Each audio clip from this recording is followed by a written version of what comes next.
Assalamualaikum para pendengar Simple Boy 77. Kenalin, namaku Mei, umurku 18 tahun. Aku mahasiswi salah satu universitas di Bogor. Di sini aku mau cerita pengalaman hororku ketika mendaki Gunung Panderman. Tepatnya pada tanggal 16 Juni 2019. Aku mulai pendakian bersama 11 temanku, 7 cowok dan 4 cewek.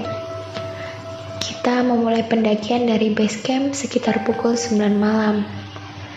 Di awal perjalanan kita masih santai sambil bercanda-bercanda. Sampai akhirnya tiba-tiba turun hujan. Aku dan temanku memutuskan beristirahat di pos 2 sebelum melanjutkan perjalanan ke tempat camp. Tetapi salah satu temanku bilang kalau kami mending camp di pos 2 saja.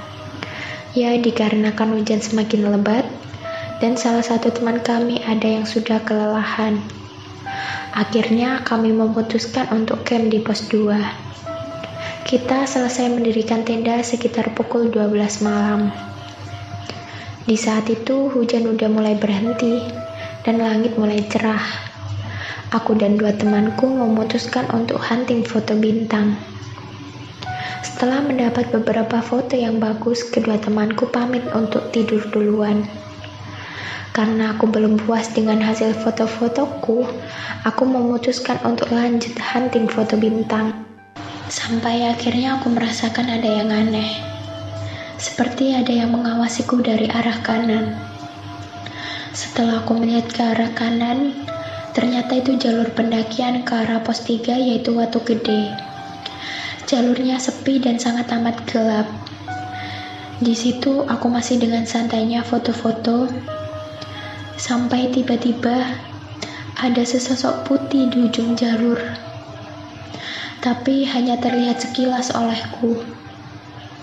Kemudian aku melihat jam, ternyata sudah menunjukkan pukul 12:30 malam.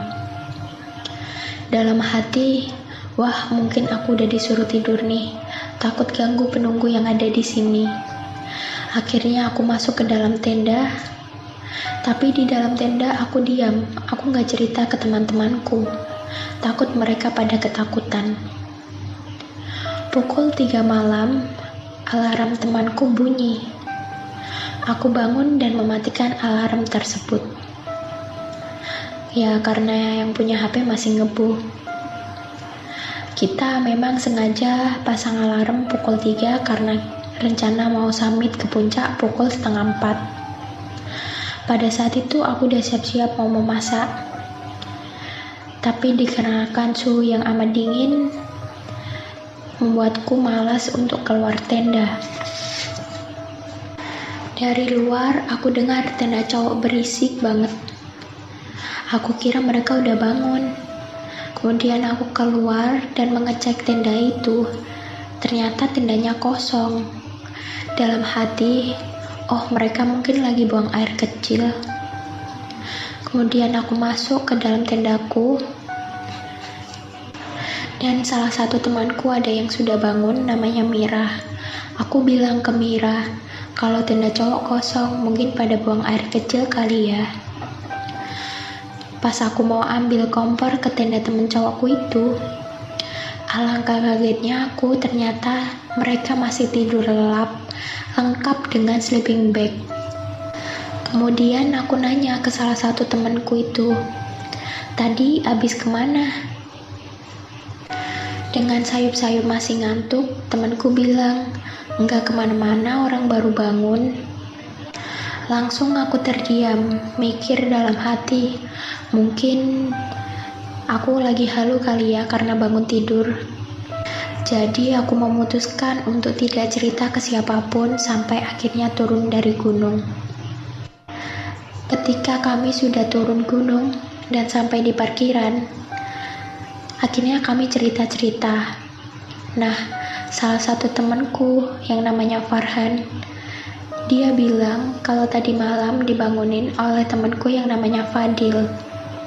Si Fadil bilang ke Farhan, kalau yang lain udah pada summit duluan.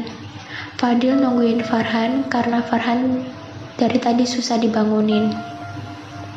Kemudian pas Farhan ambil tas ke dalam tenda, terus keluar nyariin si Fadil, ternyata Fadil udah gak ada. Jadi Farhan akhirnya ngelanjutin tidur lagi. Tapi anehnya Fadil bilang dia sama sekali gak ngebangunin Farhan, apalagi bilang gitu. Ternyata yang ngalamin hal itu bukan cuma aku, Farhan juga. Tapi gak mau diomongin dulu. Emang bener sih, kalau ada kejadian mistis di gunung, mending disimpan dulu sampai turun gunung untuk mengantisipasi hal-hal yang tidak diinginkan. Setelah cerita-cerita itu, aku lihat di Google, ternyata tempat ngecamp kita yaitu Pos 2 adalah latar Ombo yang dikenal pasar setannya Gunung Panderman. Intinya, dimanapun kita berada, entah di gunung ataupun di mana saja, selalu jaga sikap dan tingkah laku, karena bukan hanya kita saja penghuni di gunung, kita hanya tamu. Mungkin cukup itu cerita dari aku. Maaf jika banyak kata-kata yang kurang dimengerti. Wassalamualaikum warahmatullahi wabarakatuh.